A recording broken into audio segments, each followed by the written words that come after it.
1.50 crore CBSE class 10th और class 12th 2020 के board examination के आंसर सीट का सीबीएसई होम बेस्ड इवैल्यूएशन करवा रही है। इसका सबसे बड़ा सच यह है कि central board of secondary education अब रिजल्ट निकालने की दिशा में प्रोसीड कर रही है, ताकि सीबीएसई क्लास 10th और क्लास 12th के बोर्ड एग्जामिनेशन के result on the contrary of pandemic examination के कंडक्शन या फिर उन परिस्थितियों में निकाला जा सके रिजल्ट 2020 को।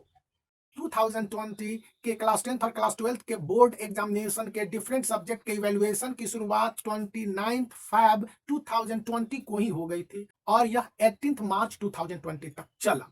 इस दौरान डिफरेंट स्टेट में डिफरेंट सिचुएशन के कारण करीब 20 से 30% तक सीबीएसई के आंसर सीट का इवैल्यूएशन हुआ, जिनमें से क्लास 10th और क्लास 12th के इंग्लिश, पीएचई क्लास 12th के लिए, हिंदी क्लास 10th के लिए और art and craft class 12th के लिए इनके आंसर सीट का इवैल्यूएशन मोस्टली हो गया, लेकिन बहुत जगह बचे रह गए थे।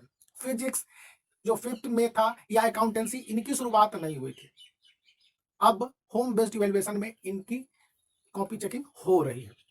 कहने का मतलब यह है कि 70% आंसर सीट ही ये है जिनको central board of secondary education evaluate करवा रहा है। तो टोटल आंसर सीट कितने होते अगर रेस्ट बचे हुए एग्जामिनेशन 81 सब्जेक्ट कंडक्ट होते? तो 2.25 करोड़ एक्सपेक्टेड आंसर सीट होते। तो क्या ये होम बेस्ड इवैल्यूएशन ही अंतिम स्थिति है? जी नहीं।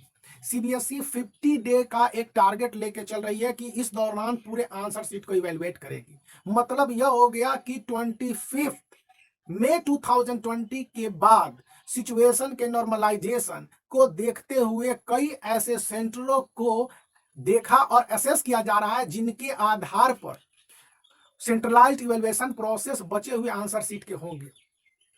इन आंसर सीट के इवैल्यूएशन का सबसे गहरा मतलब है कि यदि बाय चांस रेस्ट एग्जामिनेशन का कंडक्शन कुछ उल्टा सुल्टा होता है तो रिजल्ट निकालने के लिए सीबीएसई जुलाई एंड तक तैयार रहे।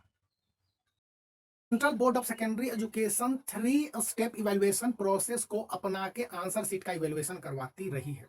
पहले कॉपी को इवैल्यूएटर चेक करता है, उसके बाद सीनियर इवैल्यूएटर, फिर सब्जेक्ट सुपरिटेंडेंट या इवैल्यूएशन सुपरिटेंडेंट या हेड एग्जामिनर। लेकिन इस सिचुएशन को चेंज करते हुए अब जितने भी आंसर सीट का इवैल्यूएशन होम बेस्ड होगा उसको जिस सेंटर से कोऑर्डिनेट किया गया है उस सेंटर पर रीचेकिंग होगी, ताकि यह दुरुस्त किया जा सके कि स्टूडेंट की कॉपी सही ढंग से चेक हुई है।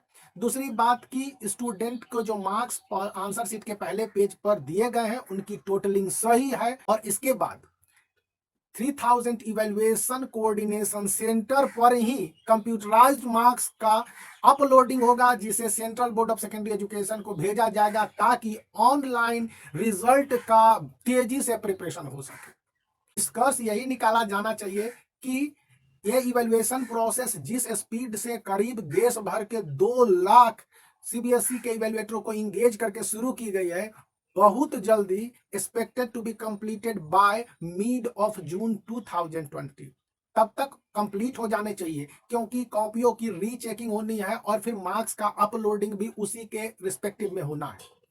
एक बहुत ही दिलचस्प बात स्टूडेंट पूछ रहे हैं कि इवैल्यूएटरों को ऑनलाइन टीचिंग से फ्री कर दिया गया है। एक्चुअली में ऐसा नहीं है। सभी स्कूल अपने टीचरों को जो इवैल्यूएटर हैं उनसे भी कह रहा है कि आप ऑनलाइन क्लास लीजिए। क्यों ऑनलाइन क्लास लीजिए? कि हम आपको फ्री करते थे क्योंकि आप किसी सेंटर पर जाके कॉपी चेक करते थे, अब तो आप अपने घर में बैठ के कॉपी को चेक कर रहे हैं। ऐसी स्थिति में आप ऑनलाइन क्लास क्यों नहीं लेंगे?